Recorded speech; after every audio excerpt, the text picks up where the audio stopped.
इसके पाठक physics classes में आप सबका बहुत बहुत स्वागत है। इंग्लिश मीडियम की वीडियो को भी बहुत डिमांड आने लगी और बहुत बच्चे फ़ोन लगा के बताने लगे कि सर हमें इंग्लिश मीडियम की वीडियो नहीं बना रहे। हिंदी मीडियम को कंटिन्यू बनाने लगे तो इंग्लिश मीडियम वालों को फ़ोन आने लगा। तो चलिए हिंदी मीडियम का वीडियो बनाने के बाद इंग्लिश मीडियम में भी बात करते हैं। हम लोगों ने पिछले टॉपिकों में ध्यान दिया होगा, गॉस थ्योरम पढ़ा था। और गॉस थ्योरम में हम सबको मालूम है कि ये फ्लक्स है और टोटल चार्ज के बीच का रिलेशन बताता है। ओके, अब ये है flux represented by phi E. Okay, और this is equal to the net charge into 1/ε0 times. Okay, ये थ्योरम हम लोगों ने डिराइव कर लिया था और इसके रिलेटेड हमने डेरिवेशन भी बता दिया था। अब इसमें भी आपको हम बता दें कि कुछ स्पेशल केसेस हैं। मान लीजिए पहला केस कहें, if all the charges be inside the surface. ये जो क्यू है ये चार्ज है और ये सरफेस है और ये यहाँ सरफेस पे बहुत सारी चार्जेस हैं। Let Q1 Q2 Q3 dash Qn। Okay, if various charges Q1 Q2 Q3 dash so on exist inside the closed surface, then according to Gauss theorem this charge is the total charge, net charge enclosed by the surface, means total charge Q equal to इन सबका सम, means Q1 plus Q2 plus Q3 plus dash so on Qn. This is what? Total charge. So what is flux passing through this surface? Phi E equal to, या तो इनको हम सब इस तरह से लिखें या इसको Q लिख दें, और आपको अगर उस तरह से नहीं लिखना तो ऐसा लिखना पड़ेगा Q1 plus Q2 plus Q3 plus dash so on Qn. So this is what? This is total charge. और इन टोटल चार्ज का अगर टोटल का मतलब है सम कर दिया, राइट है, तो इसको आपको ध्यान रखना। अगर पॉजिटिव है तो पॉजिटिव होगा, निगेटिव है तो सब्ट्रैक्ट हो जाएगा। क्लियर है ना? लेकिन इस चीज़ को और ध्यान देना है कि इनसाइड द सरफेस चार्जेस में एग्जिस्ट एनीवेयर, इस जगह पर हम कहीं भी उसको चार्जेस को एग्जिस्ट माना सकते हैं। Then total flux is equal to ये हो जाएगा। और ε0 की वैल्यू आप सबको मालूम है, इसलिए इसको दोबारा बताने की जरूरत नहीं। जिनको देखना भी हो पिछली वीडियो को पॉज करके आप देख सकते हैं, राइट। अब if the charge lies outside the surface what happen, यही चार्जेस क्या हो जाए बोलो, सरफेस के आउटसाइड हो जाए। तो ऐसी तो डेफिनेशन गॉस ने दिया ही नहीं कि अगर चार्ज जो है आउटसाइड में हो जाए तो क्या होगा, तो कुछ नहीं होगा भैया, वहां से फ्लक्स ही पास नहीं होगा, राइट है। तो इसका मतलब है कि phi E equal to 0। Why? Because charge total का रूल है दिया है इन्होंने कि चार्ज उसके अंदर होना चाहिए। If charge Q lies outside any close surface the net flux through surface will be 0। उस कंडीशन में उसका फ्लक्स क्या हो जाएगा, 0 हो जाएगा। तो आपसे आई थिंक कि ये टॉपिक समझ में आ गया। अब हम इसको समझाने के लिए, अगर ये नहीं समझ में आया तो चलिए इसको हम एक्सप्लेन करने के लिए ये समझते हैं कि सपोज ये कोई क्लोज सरफेस है, क्लोज सरफेस है। इस क्लोज सरफेस का नाम मान लो हमने दे दिया S, और यहाँ कहीं इस पॉइंट O पर लेट करते हैं कि आउटसाइड में पॉजिटिव चार्ज है, राइट है ना। अब जब पॉजिटिव चार्ज है आउटसाइड में, ओके, तो solid angle subtended by at this point for the surface. ये देखिए ध्यान से समझिए, अगर मैं यहाँ से इसको समझाने के लिए कहूँ चार्ज है तो इसका मतलब यहाँ से लाइन ऑफ फोर्सेस पास होंगी कि नहीं। तो ये मान लीजिए ये फोर्सेस है तो this is what, electric line of forces. अब अगर हम इसको समझने के लिए यहाँ से और भी चार्जेस समझाएं, ध्यान से समझिए।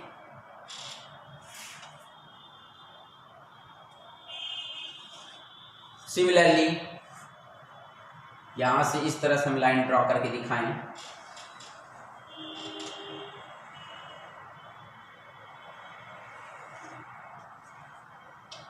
राइट। तो ये अगर मैं इसको इस तरह से एक्सप्लेन करने की कोशिश करूं तो ये कहूं कि ये जो यहाँ पर एक स्मॉल एरिया बना देता हूं, मान लीजिए ये एक स्मॉल एरिया बना दिया और ये इस एरिया को हमने इस तरह से डिनोट कर दिया, राइट है। और इस एरिया की जो नाम दे दिया वो है DS1, ध्यान से समझने की कोशिश कीजिएगा। और इसी तरह से इसको देने की कोशिश किया, मतलब हमने इसको ऐसे अलग एक्सप्लेन करने के लिए इसको इस तरह से डैश कर दिया और इसका नाम हमने क्या दे दिया, मान लीजिए DS2 दे दिया। ध्यान से समझने की कोशिश कीजिएगा, राइट है। अब अगर मैं इसको एंगल समझने को कहूँ, क्योंकि मैंने याद करो हमने पीछे जब फ्लक्स पढ़ाया था तो फ्लक्स में हमने याद कर ये बताया था कि ये सरफेस है और ये सरफेस की डायरेक्शन है, एरिया इस एरिया वेक्टर के कारण ये उसकी डायरेक्शन है।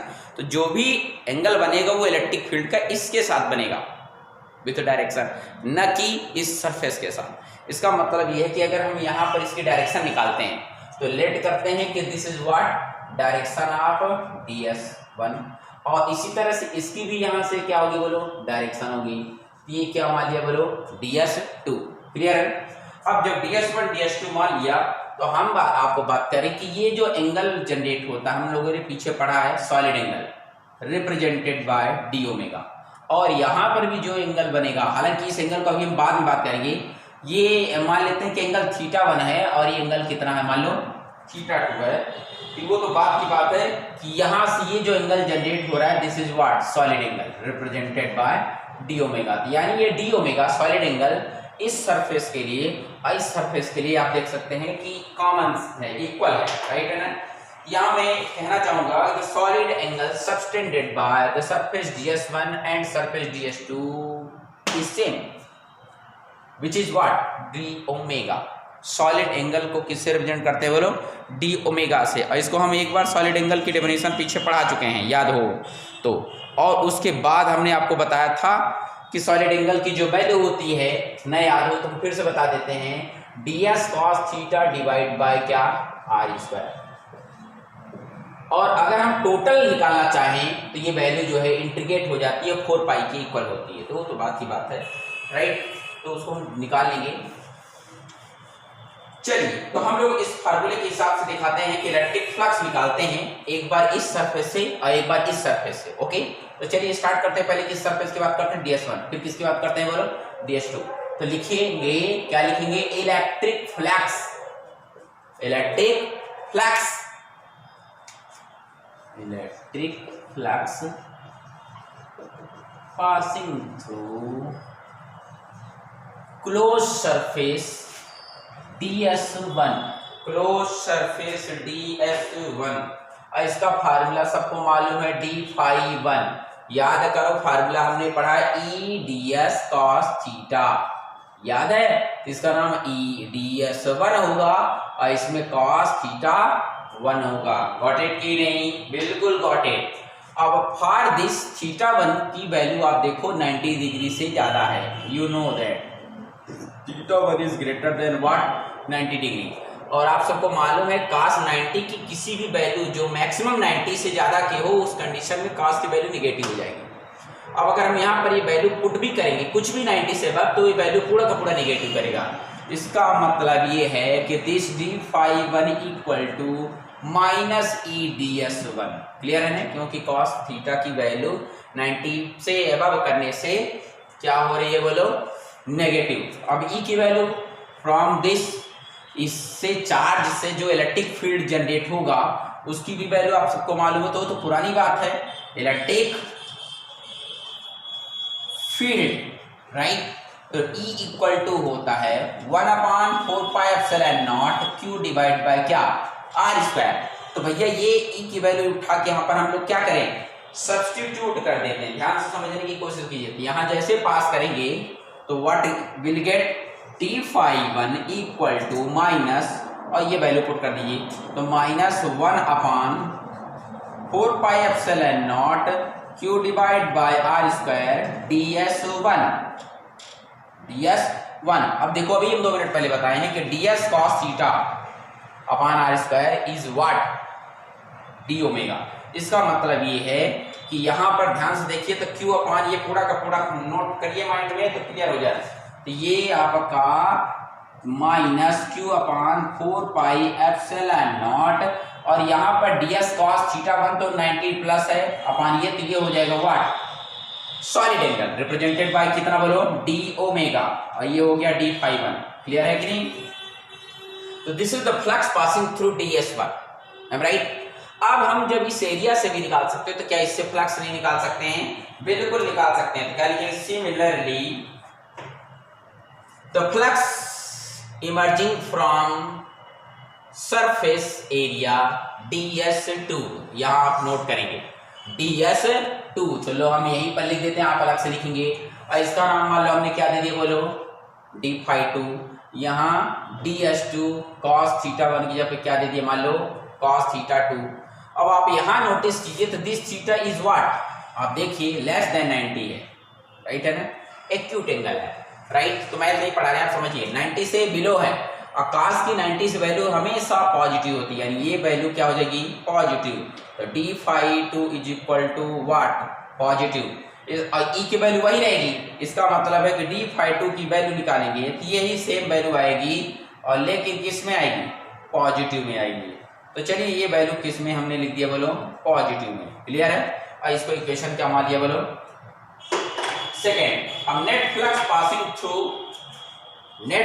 Passing through ds1 and ds2, clear है ना। तो अगर नेट फ्लक्स निकालेंगे तो आपको मालूम होना चाहिए कि फ्लक्स एक स्केलर क्वांटिटी है, और स्केलर क्वांटिटी है तो नॉर्मल मैथमेटिकल टर्म के हिसाब से ऐड या सब्ट्रैक्ट हो जाएगी। तो इसका सीधा सीधा मतलब है कि जो नेट फ्लक्स निकालेंगे, net flux through ds1 and ds2, तो ये हो जाएगा d phi 1 plus d phi 2। अब इसका मान लो हम कुछ नाम दे देते हैं, मान लो d फाई दे दिए एग्जांपल के। आप इक्वेशन फर्स्ट और सेकंड से d फाई 1 और d फाई 2 की वैल्यू उठा के सब्स्टिट्यूट कर दीजिए, तो आप देखेंगे कि इसकी वैल्यू निगेटिव में है, q upon 4 pi epsilon not d omega. Similarly यहाँ पर देखिए तो q upon 4 pi epsilon not d omega, ये वैल्यू पॉजिटिव में है, ये वैल्यू निगेटिव में है। इसका मतलब सेम वैल्यू, इसका मतलब ये जोड़ देंगे तो total flux through ds1 and ds2 equal to कितना हो गया बोलो, 0 हो गया। क्लियर है ना। अब यहाँ पर कह सकते हो कि यहाँ इस एरिया ऐसे इस पूरे क्रॉस सरफेस को हम बहुत सारे छोटे छोटे स्मॉल पार्ट में डिवाइड कर सकते हैं, आर यू गेटिंग। तो जब सब में डिवाइड कर सकते हैं तो जो टोटल फ्लक्स पास निकलेगा, जैसे इन दोनों के लिए 0 है ऐसे सबके लिए भी सम 0 होगा।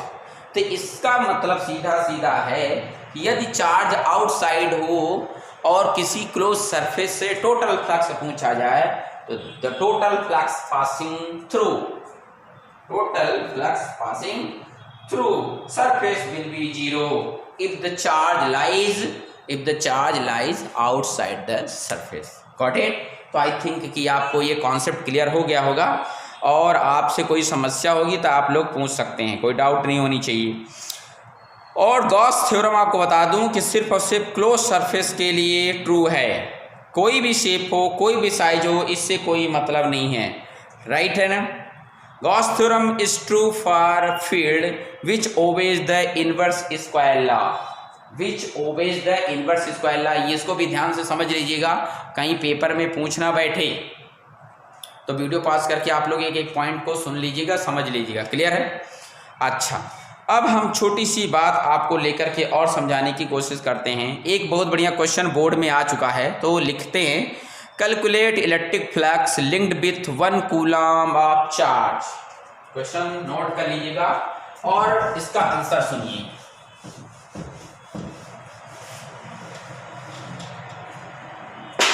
तो बहुत सिंपल सा क्वेश्चन पूछ रहा है कि चार्ज की वैल्यू है कितना, 1 कूलम।